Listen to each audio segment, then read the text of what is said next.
Amém? Pronto, então vamos lá. A gente vai começar aqui, tá bom?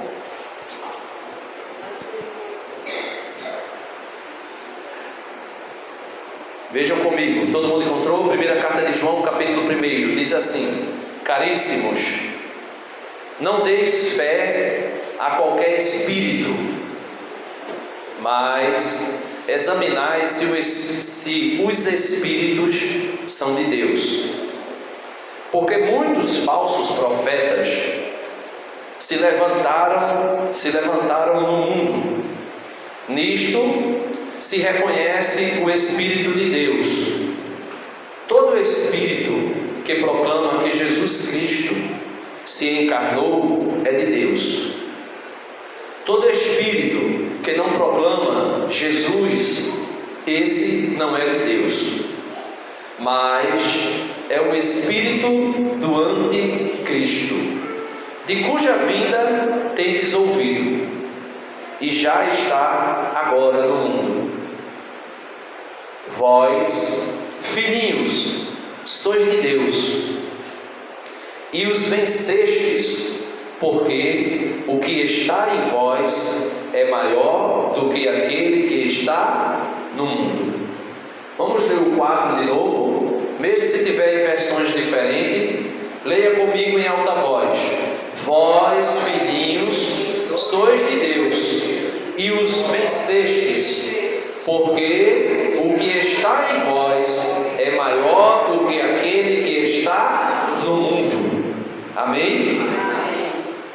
Então São João está falando para nós que existem muitos espíritos que agem no mundo, e nem todo espírito que age no mundo é o Espírito de Deus. E ele vai dizer que para a gente entender quando o Espírito é de Deus, esse Espírito proclama que Jesus veio na carne, que Jesus se fez homem e habitou entre nós. Se alguém disser que Jesus não veio na carne, ou a segunda parte aqui diz assim: todo espírito que não proclama Jesus, esse não é de Deus, mas é o espírito do anticristo, de cuja vinda tendes ouvidos, e já está agora no mundo. Então já tem um espírito que atua no mundo desde São João, que não é o Espírito de Deus, mas é o Espírito do anticristo, aquele que é contrário a Cristo. Aí São João vai dizer assim: mas vós, filhinhos, vós vencestes esses espíritos, porque aquele que está em vós é maior do que aquele que está no mundo. Diga para você mesmo: aquele que está em mim é maior do que aquele que está no mundo. Amém. Diga para o irmão aí: aquele que está em ti é maior do que aquele que está no mundo. Aí agora você pode dizer assim para você mesmo: eu sou o vencedor, porque o Espírito de Deus que habita em mim é maior do que aquele que está no mundo. Amém. Agora vá para Atos dos Apóstolos, capítulo 1.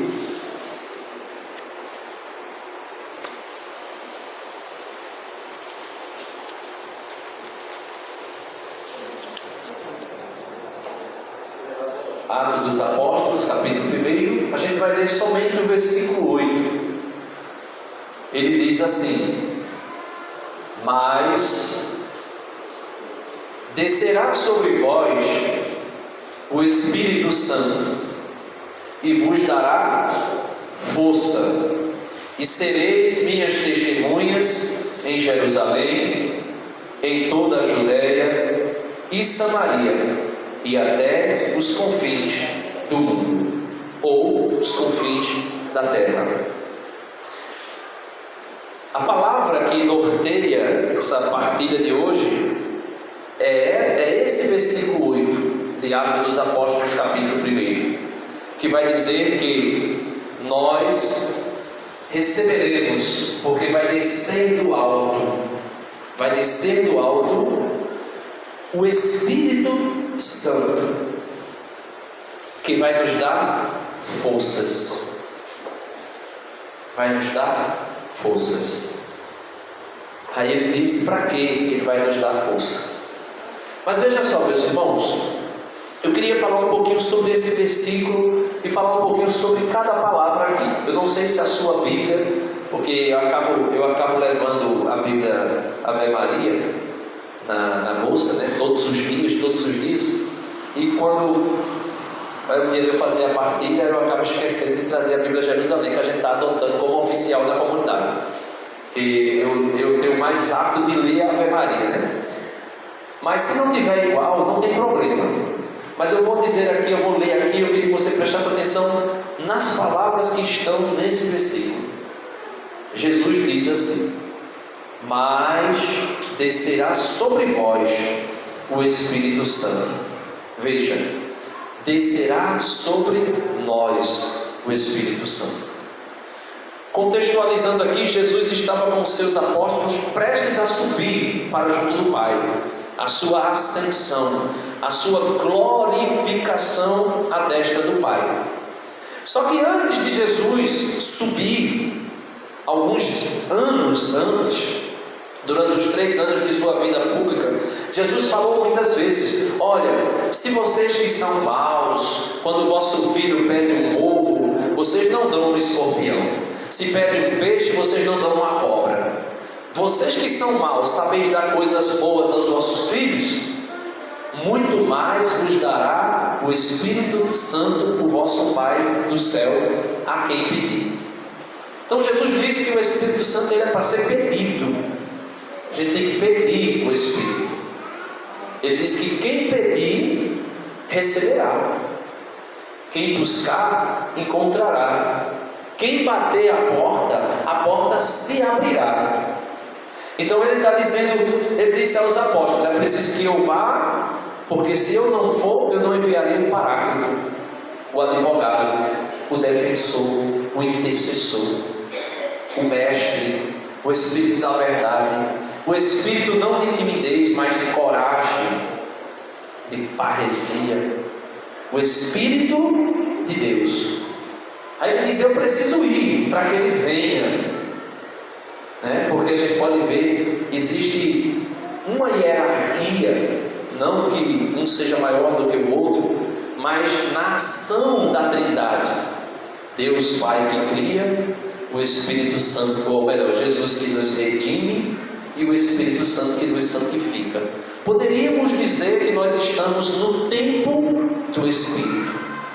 O Pai criou, enviou o Filho volta para o Pai, e o Filho envia o Espírito. E hoje a gente está vivendo a era do Espírito, a era do Espírito Santo. E é exatamente esse Espírito que Jesus diz que seria derramado sobre os apóstolos quando ele subisse. Ele disse: mas descerá sobre vós o Espírito Santo. Quando aconteceu isso? Atos dos Apóstolos 2, em Pentecostes. O Espírito Santo desceu sobre eles, e é dito que em forma corpórea, né, em formas corpóreas de línguas de fogo. Como que línguas de fogo? O Espírito não é uma língua, mas ele desceu em forma de língua. E por que ele desceu em forma de língua? Para que eles testemunhassem Jesus, para que eles falassem de Jesus. E quando Jesus diz: o Espírito Santo descerá sobre vós, ele não está falando somente de uma força. Ele diz que a gente vai receber a força do Espírito, mas ele não está dizendo que vai descer sobre nós somente uma força. Vai descer uma pessoa, o Espírito. Vai descer sobre nós Deus. E por isso São João diz: vós vencestes aqueles que estão no mundo, porque o que está em vós é maior do que o que está no mundo. Aí Jesus diz: vocês receberão o Espírito Santo, E o Espírito Santo vos dará força. Força para quê? Para vencer o pecado. Força para vencer a língua da gente, que muitas vezes fala aqui só dos outros.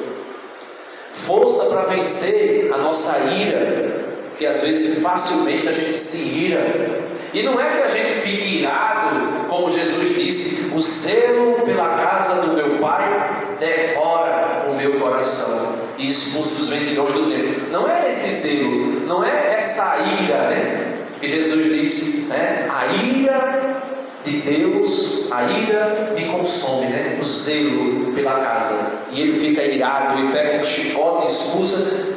Não é essa ira, muitas vezes, que a gente deixa sair. A ira do zelo, do amor pelas coisas de Deus. É a ira mesmo do destempero, né? Do descontrole, da falta de autodomínio.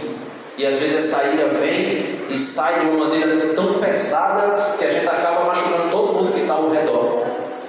Essa força que o Espírito Santo nos dará e nos deu e está nos dando nesse momento de oração, de entrega que nós fizemos aqui, ele nos dará força para vencer o inimigo. E não é somente o inimigo, Satanás, que está no mundo e que o Espírito Santo é maior do que ele. Não é somente vencer o inimigo, aquele, sei lá, que se levanta contra nós, querendo nos destruir, inspirado por outros espíritos que não são o Espírito de Deus. Mas é também a mim mesmo, que sou também inimigo da minha própria salvação. Eu vou vencer a mim mesmo. São João disse que eu diminua para que ele cresça. Que eu diminua para que ele cresça. Então eu preciso vencer 3 inimigos: Satanás, que Jesus disse que o Espírito que está em mim, aquele que está em mim, é maior do que ele que está no mundo. Então eu já sou mais que vencedor. Eu preciso vencer o mundo, não somente as pessoas má, perversa, que estão a serviço de Satanás e que se levanta contra a minha vida ou contra a vida dos meus, mas vencer o mundo com suas paixões, seus enganos, com as suas concupiscências, e vencer a mim mesmo. Eu penso que dos 3 inimigos, o mais difícil da gente vencer somos nós mesmos. Porque o diabo, São Tiago diz: resistir ao diabo e ele fugirá de vós.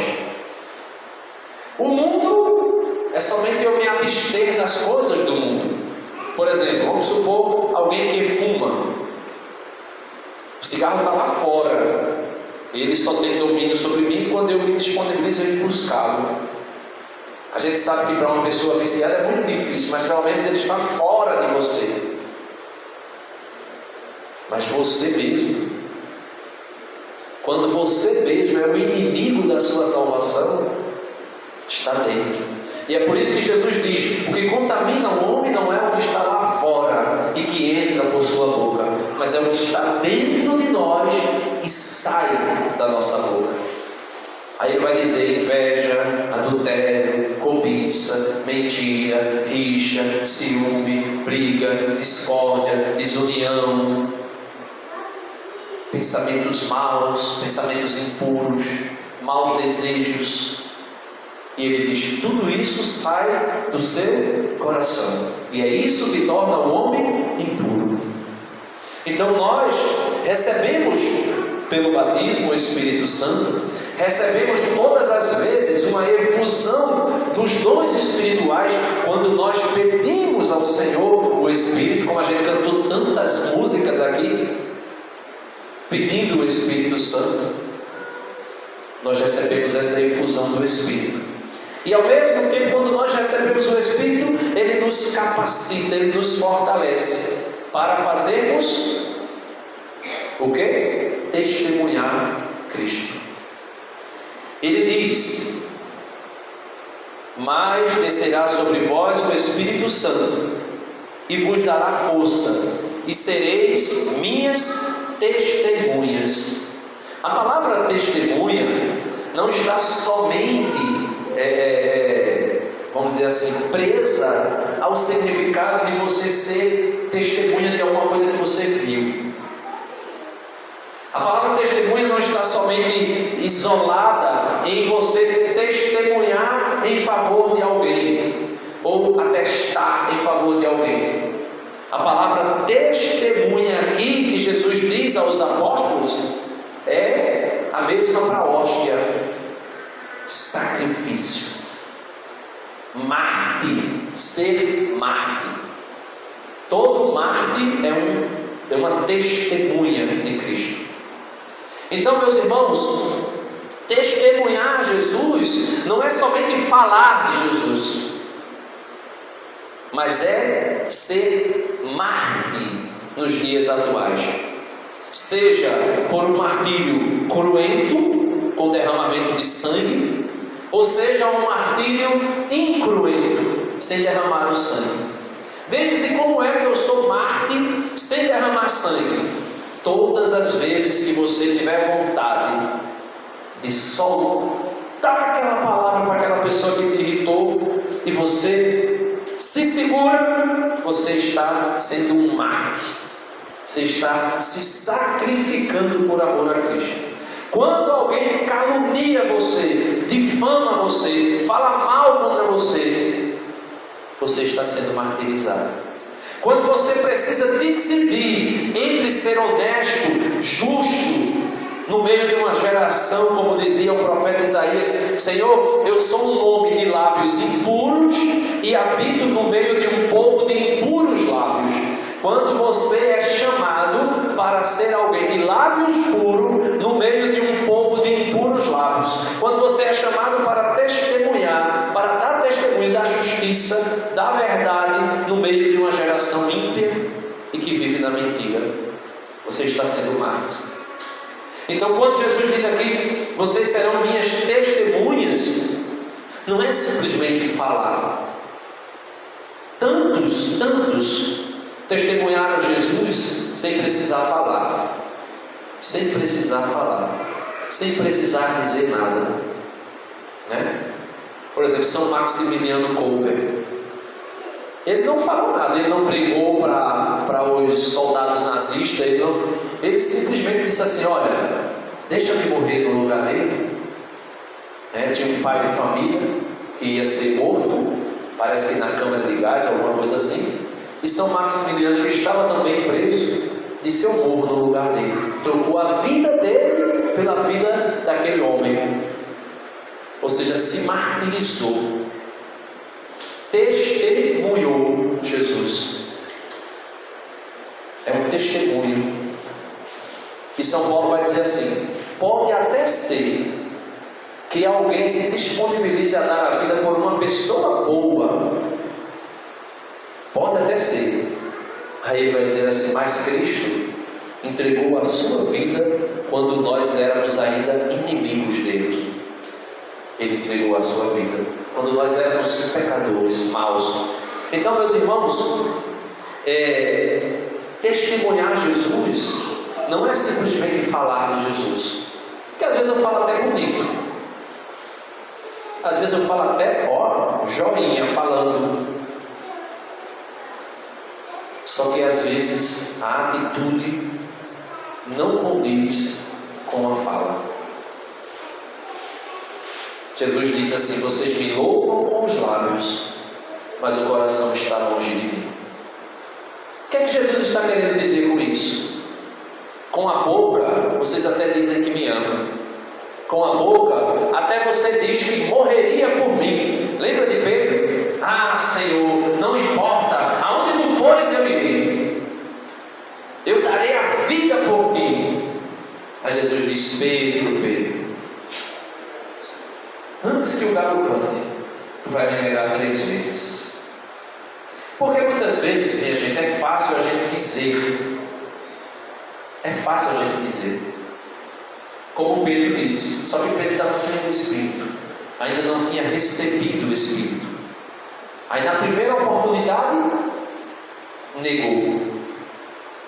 Só que depois de Atos dos Apóstolos, eles estavam escondidos. Aqui, Algum instante antes de receber a força do alto, eles estavam escondidos no cenáculo.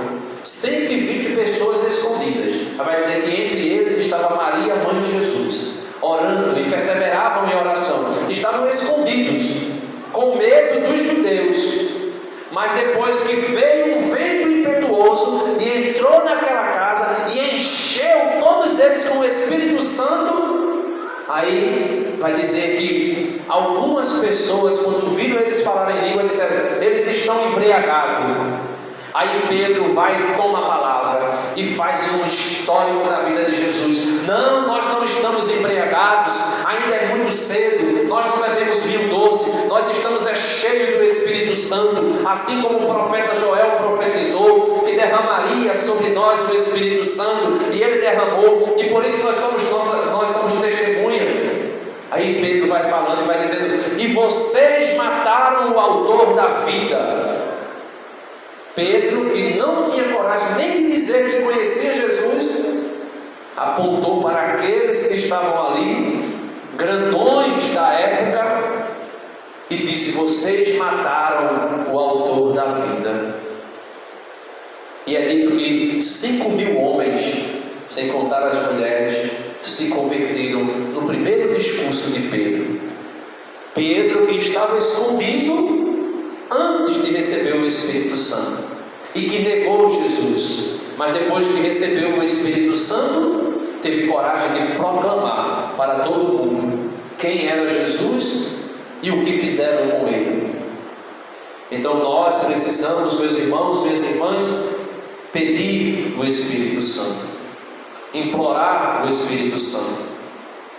Em casa também, não é somente aqui, mas em casa, faça a experiência de dizer: Espírito Santo, vem sobre mim, Espírito Santo, vem na minha vida, ajeita a minha vida, organiza a minha vida, cuida da minha vida, dá-me a força necessária. Eu quero pregar o Evangelho, me ensina, Espírito Santo, me faz ter uma vontade de ler a palavra de Jesus e compreender, me ensina, me educa na palavra de Jesus, para que eu possa pregar a palavra de Deus, para que eu possa anunciar a palavra de Deus. Vai pedindo ao Espírito Santo: eu quero tanto trabalhar com pessoas, ajudar pessoas a conhecerem Jesus, mas eu não sei como fazer, eu não tenho força, não tenho coragem. Vem, Espírito Santo, com teus dons, e são tantos os dons: dom de ciência, discernimento, profecia, línguas, tantos curas, milagres.